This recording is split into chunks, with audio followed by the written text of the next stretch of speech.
Hey everybody, welcome to the video. In this video I'm going to be critiquing a guy. His name's Ray Augustin. Ray Augustin is a Brad and Kyle member, and he showed us his videos through a private Facebook group, so I figured it'd be a good idea to take them and make a video of me doing an analysis of a pretty traditional 5-step approach. I hope you guys like it. Here's the video. Okay, so here we have Ray Augustin. He is a Brad and Kyle member, and he shared these videos of him through the private Facebook group you get if you become a member. Ray, I want to say thank you for sending these videos. We're going to take a look into what we would analyze when I look over this video, or some of the things that I have told him. So let's just get right into it. The first thing I always look for, and there's two ways you can analyze video, from the back and from the side. This is only going to be from the back. The side is important too, but for right now we're working with what we got. So he sent a slow motion video. The first thing I always look for is the first step. Obviously, it's the first thing that happens. Is it big? Is it small? In this case, it's kind of hard to tell because we're from the back, but it is a little bit large. In general, they would say smaller to bigger. It allows you to build up some momentum. My philosophy is that we'll do whatever strikes. You could have the most unorthodox way of throwing the ball. If you can do it consistently and create good ball motion, you can become good. So. But just in general, first step smaller, last steps bigger for the build of momentum. So first step's a little big. It's hard to tell exactly when he pushes away the ball, but you want that, for a 5-step approach, you want that first step to be one of the reasons why you want it to be small is because so that way nothing else moves. If you make it too big, it's easy to move the ball and your body and everything. It's just a step that just kind of gets you going. That's really the most important aspect of it. It's essentially the same thing as a 4-step, but 5-step just has that one little step that gets you going in motion. Some people like it, some people don't. There's no one better way than the other. Just for a 5-step approach, small allows everything to kind of just stay there. But when the ball is pushed away, you want, for the first step, nothing to move with the ball, and then you push away on the second step. I think he moves the ball a little bit in his first step as he's stepping away. If we want to take a look at that again, like right there, you could tell that it is moving. So maybe he's moving in a little bit too soon, but that's not the biggest concern, really. Like I said, as long as you are comfortable and can do it somewhat consistently, then we're fine. So how does he get the ball back into the swing?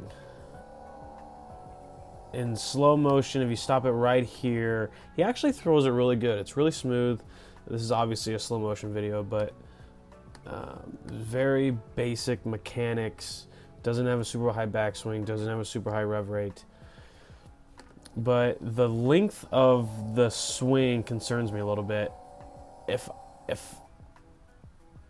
I could see that swing go just a little bit higher, I think it would be much easier for him to throw the ball in a more powerful way. The top of the swing just seems like it's being limited a little bit. Making the swing kind of get to the release a little quicker.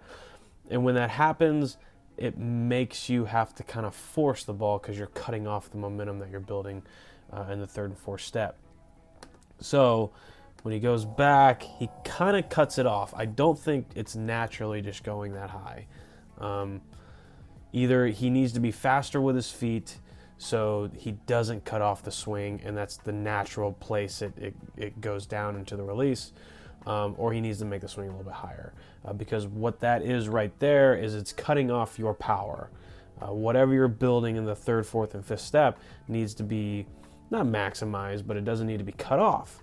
So I'd like to see a swing just a little bit higher. That would create a little bit of lag, and that lag will allow him to kind of release freely instead of having to force. And this is a slow motion video, so I'm not sure if you're going to be able to see it, but the forced follow through is something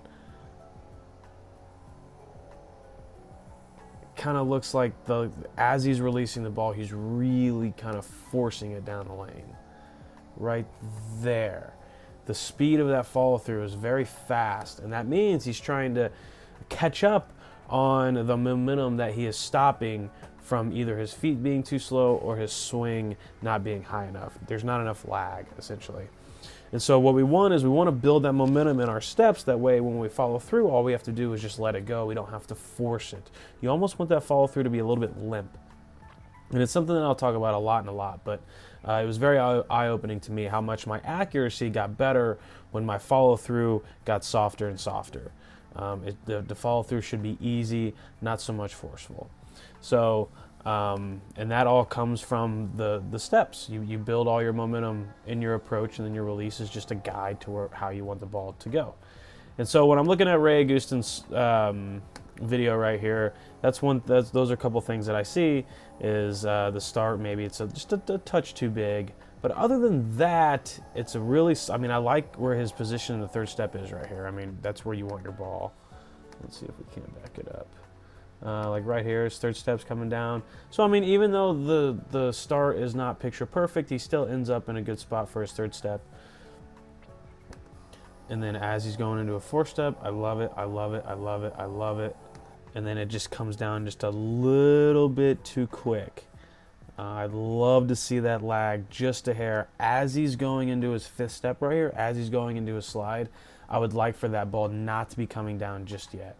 And as you can see, as he starts to move his fifth step, that ball is already coming down right there. And it's coming down just a little bit too quick. It puts some muscle into the swing immediately, and then it creates a forced follow through. All right, so that is the end. Ray, again, thank you for allowing me to analyze you. If you guys liked the video, let me know. Good, bad, did you gain something from it? I hope so. Let me know in the comments below. As always, click on the free gift in the link. It's a free video we have put together. It's called the 7 Arrows Drill. We do it every single time we practice. It helps us a lot. Click on that link if you want some help. Again, guys, appreciate it. I'll see you guys later.